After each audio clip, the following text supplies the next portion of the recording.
C'est comme ça que ça marche la vie. Moi, je vais vous expliquer la vie, d'accord? Bonjour à tous, c'est Mimi Naili.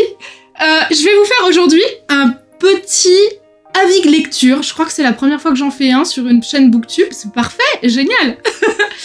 J'ai lu depuis le début du mois de janvier 6 livres. Mais en fait, je dis ça, mais je triche parce qu'il n'y a pas vraiment 6 romans. C'est 6 livres avec le livre de citation dont j'ai déjà parlé, un album jeunesse dont j'ai déjà parlé, et un autre livre de développement personnel, donc en fait, bon, j'ai pas tant lu que ça. Petit disclaimer d'ailleurs, chacun son rythme, tout va bien. Vous avez le droit de lire 50 livres par mois, et vous avez aussi le droit d'en lire un demi, et c'est très bien pour tout le monde.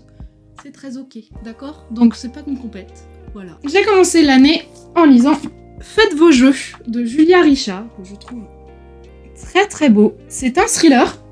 C'est le premier livre de l'autrice, c'est une plume que j'avais vraiment très très très envie de découvrir parce que j'ai très envie de lire Carne et j'ai très envie de lire Paternoster, qui sont ces 2 romans plus récents entre guillemets. C'est un thriller qui parle de 8 personnes qui sont bloquées dans une pièce et qui doivent sortir de la pièce, mais pour pouvoir sortir de la pièce, ils peuvent être que 2, et il faut qu'ils trouvent le code, et parmi eux, il y a le loup qui connaît le code. Donc en fait, ça va finir en boucherie, quoi, finalement. Je trouve ça génial, j'ai adoré. J'ai des copines qui ont pas trop aimé la fin, mais moi, je l'ai trouvée absolument parfaite dans la lignée du bouquin. Il y a des petites illustrations des personnages au milieu, et dessinées par l'autrice, en plus. Et c'est un roman choral, on suit l'aventure au fur et à mesure du temps, en changeant de point de vue au fur et à mesure du temps. On revient pas sur chaque point de vue. Une fois qu'on a passé tel personnage, on a passé tel personnage. Et du coup, c'est hyper bien pensé parce que nous aussi, on est en train de chercher qui est le loup. Et au fur et à mesure, on se dit, mais alors ça devait pas être lui, mais alors ça devait pas être lui, ça devait pas être elle, ou alors peut-être que si. Et en fait, il y a toujours un petit twist à un moment dans chaque partie de chaque personnage où tu te dis, chelou cette personne quand même. Du coup, ils sont tous un peu névrosés, ils sont tous un peu tarés, et je trouve que ça fonctionne très très bien. Et je disais la dernière fois, et je suis toujours d'accord avec moi-même, ce qui est merveilleux, je trouve que la partie là avec les jetons de poker et les trucs de cartes sont très jolis, et en plus c'est tout shiny, j'aime bien quand ça brille. Voilà. Donc ça, c'était ma première lecture de l'année. Je l'ai commencé en fin décembre en fait, je triche un peu, donc voilà. Mais j'ai dû le finir vers le 2-3 janvier, ça compte. On dit que ça compte. Ma deuxième lecture de l'année, c'est pas un roman. Ce sont les 4 accords Toltec de Jouvence Poche, écrit par Don Miguel Ruiz. Alors, vous connaissez peut-être les accords Toltec, c'est une espèce de guide de sagesse pour se sentir bien dans sa peau et bien avec les autres. Je l'ai lu en 2 heures, un truc comme ça se lit très vite. C'est facile à lire, c'est pas trop prise de tête, c'est pas trop philosophique, c'est un peu cliché, c'est des préceptes de vie où on se dit oui, bah c'est un peu évident, mais en même temps ça fait du bien de les relire. Moi j'ai bien aimé, alors je les connais pas tous par cœur, je crois, il y avait une histoire de faire attention à la parole qu'on a, ne pas se sentir personnellement attaqué, enfin ce genre de choses, des lignes de vie conductrices qui fonctionnent bien. Par contre, à la fin, il y a toute une discussion par l'auteur, donc Don Miguel Ruiz.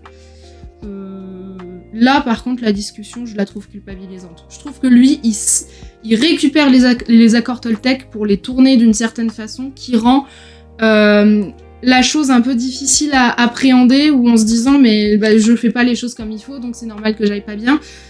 C'est ok de pas aller bien aussi, hein, les gens. On a le droit de pas aller bien. Ça fait partie de la vie. La fin du livre, je suis pas hyper d'accord. Mais les accords en eux-mêmes, je pense que c'est inspirant. C'est un ami qui me l'a offert. Enfin, il me l'a offert. Il m'a demandé mon adresse pour me l'envoyer directement. Donc oui, il me l'a offert. Il voulait absolument que je lise parce que il me disait mais ça va te faire du bien, ça va te faire du bien. Je pense qu'honnêtement, c'est le cas. Parce que j'étais dans un mood très... d'amour en sortant de cette lecture, en mode j'aime tout le monde, j'aime la vie, c'est beau les papillons, ah mon dieu, au secours, c'est merveilleux. Bon, je pense qu'il y a des bonnes choses à prendre, attention à prendre du recul quand même sur la partie un peu culpabilisante de vous ne faites pas les choses comme il faut, vous faites les choses comme vous pouvez les faire, point barre. C'est comme ça qu'il faut prendre la vie. Enfin, je suis pas le grand Manitou, mais en tout cas c'est comme ça que moi je prends la mienne. Ok, bon, bref. Ensuite, Ce cœur empoisonné de Kaline Bayron, je pense que ça se dit aux éditions Sabran. Alors là, on peut le voir, le jaspage, parce que la dernière fois, il y avait un beau reflet magnifique. Là, on peut voir le jaspage et vous voyez, les débuts de chapitre, ils ont des jolis ornements, donc j'ai trouvé ça très très cool. Donc, je redonne un petit peu le contexte de l'histoire. C'est une jeune fille qui vit avec ses deux mamans et qui peut utiliser les plantes, et les plantes lui répondent en fait. La sœur de sa mère biologique lui lègue une maison, elle sait pas pourquoi, elle connaît pas sa mère biologique, elle a jamais entendu parler d'elle. Et une fois qu'on lui donne la maison, elle a accès à un énorme jardin, donc elle va pouvoir développer un peu ses pouvoirs, et dans le jardin, il se trouve qu'il y a l'air d'y avoir des plantes un peu dangereuses, un peu toxiques. Et forcément, elle est très attirée par ces plantes empoisonnées. J'ai beaucoup aimé la lecture. Le début est un peu lent. Une fois qu'on est dedans, c'est vraiment hyper addictif. Enfin, moi, j'ai trouvé ça très addictif. Et encore une fois, je trouve ça génial d'avoir de la représentation non seulement de personnes noires, mais aussi de LGBT en général, parce qu'il y a du coup les deux mamans, et il y a aussi des personnages qui sont non-binaires. Une fois qu'on arrive sur la deuxième moitié, ça s'accélère, ça va plus vite. Moi, j'ai lu en 3-4 jours les premières pages, 150, 170 premières pages, et après, j'ai lu tout le reste en une journée. Et j'ai été très embêtée par la fin, parce que c'est une fin ouverte, et j'aime pas les fins ouvertes du tout. J'aime pas avoir à imaginer la suite. J'ai envie que ça se termine, et que l'auteur ait terminé d'écrire. Et évidemment, c'est un choix de l'autrice, là en l'occurrence. Je pense qu'il y aura pas de suite, c'est un one-shot, mais du coup, j'ai été très frustrée. Parce que moi, j'étais là, et du coup quoi ? Et du coup, qu'est-ce qui se passe ? Et j'étais vraiment tout à fait dedans. Il y a un petit mélange avec de la mythologie, il y a un petit mélange avec une ambiance un peu glauque, une vieille maison qui paraît un peu hantée, le côté un peu druidique de on peut utiliser les plantes, j'ai adoré.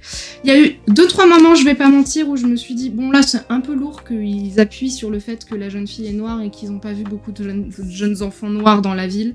Mais en fait, je me dis, mais c'est le sujet de l'autrice. Si on a la photo de l'autrice a l'air d'être une femme métisse. Et ça a l'air d'être vraiment un sujet important pour elle. Et donc après, je me suis dit, mais enlève ton bandeau de femme blanche, là, qui n'a jamais eu à vivre la sensation d'être tout seul dans sa ville et de connaître 3 personnes qui lui ressemblent. Et essaye d'apprécier le livre pour ce qu'il te donne. Et une fois que je me suis enlevé ce stéréotype-là, j'ai adoré la lecture. Donc c'est très bonne lecture, un peu gâchée par cette fin que du coup qui m'a pas suffi. Voilà, j'aurais bien aimé que ce soit une duologie. On continue. Là, c'est le livre que j'ai fini tout à l'heure. J'ai lu Je revenais des autres de Melissa d'Acosta aux éditions Livre de Poche. C'est un petit pavé, mais en fait, Melissa d'Acosta, ça se lit très facilement. Enfin, en tout cas, très bien. Je l'ai dévoré, mais en moins d'une semaine, parce que en fait, je l'ai mis dans mon sac pour éviter à avoir emporté ça au travail, parce que je voulais pas abîmer le hardback, le jaspage, tout ça. Du coup, j'ai mis celui-là, qui craint pas grand-chose, dans mon sac pour aller travailler. Je l'ai lu au départ un petit peu pendant le quart d'heure lecture des élèves, et j'ai commencé à me prendre au jeu. Je dis en rigolant que je suis une commère, mais en fait, j'aime les chemins de vie des gens. J'adore connaître la façon dont les gens en sont arrivés là, et ce qui leur a amené à devenir ce qu'ils sont maintenant. Et du coup, j'ai plongé dans la lecture directement. Alors, petit trigger warning. On ouvre le livre avec la tentative de suicide du personnage principal qui s'appelle Ambre. Du coup, j'étais tout de suite dedans. Je me suis dit, mais qu'est-ce qui s'est passé ? Pourquoi elle en est arrivée là ? En fait, c'est très immersif. Et ensuite, donc, on comprend que cette jeune fille qui s'appelle Ambre, qui a 20 ans, était la maîtresse d'un homme marié de 40 ans. Et évidemment, c'est une vie qui lui suffisait pas et qui ne lui convenait pas. Et du coup, l'homme marié, en l'occurrence, qui s'appelle Philippe, va l'envoyer pour qu'elle aille faire du service et qu'elle se reconstruise en faisant une saison de travail en tant que serveuse dans un hôtel, tout frais payé et nourri, logé, blanchi. Et c'était génial. En fait, je trouve que Melissa d'Acosta, j'avais déjà lu Tout le bleu du ciel. Elle a cette façon de décrire exactement la façon dont les gens se comportent les uns avec les autres. Elle est très juste dans les réactions des gens et dans les dialogues. Je trouve que c'est une vraie force qu'elle a. Et du coup, on y croit. On croit à tout ce qui se passe. Et là, il y a mon petit bémol. On croit à tout ce qui se passe, Sauf à la fin, personnellement, la fin, j'y crois pas. Parce que, alors, je pense que je m'étais imaginé l'avancée du livre dans un sens que l'autrice avait pas pensé à faire ou qui n'était pas, en tout cas, le choix qu'elle avait fait. Et du coup, j'ai été très frustrée parce que ça allait pas dans le sens dans lequel je voulais que ça aille. Et la fin, je l'ai trouvée trop convenue. J'aurais voulu qu'il se passe autre chose et j'aurais voulu que Anne découvre autre chose sur la force de ses sentiments. Moi, je suis partisane du fait de penser qu'il n'y a pas une seule forme d'amour, il y a un spectre de couleurs, un peu comme en physique, et on peut se positionner partout sur le spectre. Et elle va rencontrer un jeune homme avec qui elle va se lier, qui est un jeune homme gay qui a son petit copain. Et ils deviennent très vite très fusionnels. Et j'ai beaucoup aimé la description de la relation parce que je l'ai trouvée très vraie. Mais du coup, la fin m'a pas du tout convenu. Moi, en fait, si on avait pu s'arrêter, genre, à peu près là, je pense que ça m'aurait plus plu. Genre, page 450 à peu près. Parce que je trouvais que c'était une très belle conclusion et pas trop convenue et qui permettait d'ouvrir un petit peu les mentalités. Là, je trouve que le reste est en trop et que du coup... Alors ça fait beaucoup en trop, mais parce que moi j'ai accroché à leurs disputes, à leurs machins, à leurs trucs, donc forcément j'étais dedans. En fait, ce qui m'a vraiment dérangée, c'est les toutes dernières pages, quoi, parce que je me suis dit, non, là j'y crois plus. Là j'y crois plus, et quand tout le roman est basé sur les relations entre les personnages et qu'à la fin, je crois plus en la relation entre deux des personnages principaux, c'est difficile de rester dans le bouquin. Donc c'est dommage, parce que sinon, le reste, j'ai vraiment tout dévoré, quoi. Là, hier matin, pour vous dire, je devais être à peu près là. Donc tout ça, je l'ai lu en 2 jours. Alors que j'ai un travail et des choses à faire. Tout le bleu du ciel m'avait transporté. Et celui-là, je trouve que c'est dommage, parce que ça aurait pu emmener à quelque chose d'autre. Par contre, le personnage principal, j'ai aucune empathie pour elle. Hein. Ambre, je la déteste. Je la trouve inintéressante et désagréable au possible.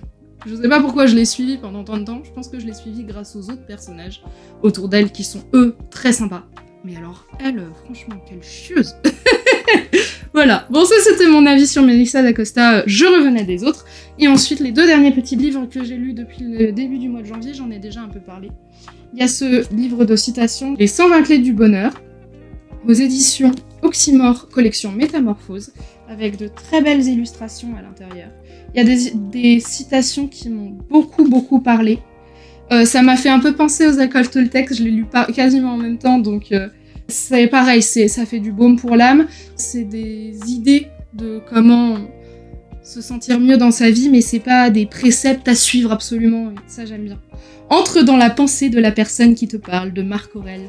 Et j'aime beaucoup les petites illustrations, j'aime beaucoup la façon dont c'est dessiné. Ma citation préférée, je suis dégoûtée parce qu'elle est pas dedans, c'est la citation de Antoine de Saint-Exupéry qui dit « Si vous êtes ce que vous devez être, vous mettrez le feu au monde entier. » J'adore cette citation, et je la trouve très vraie.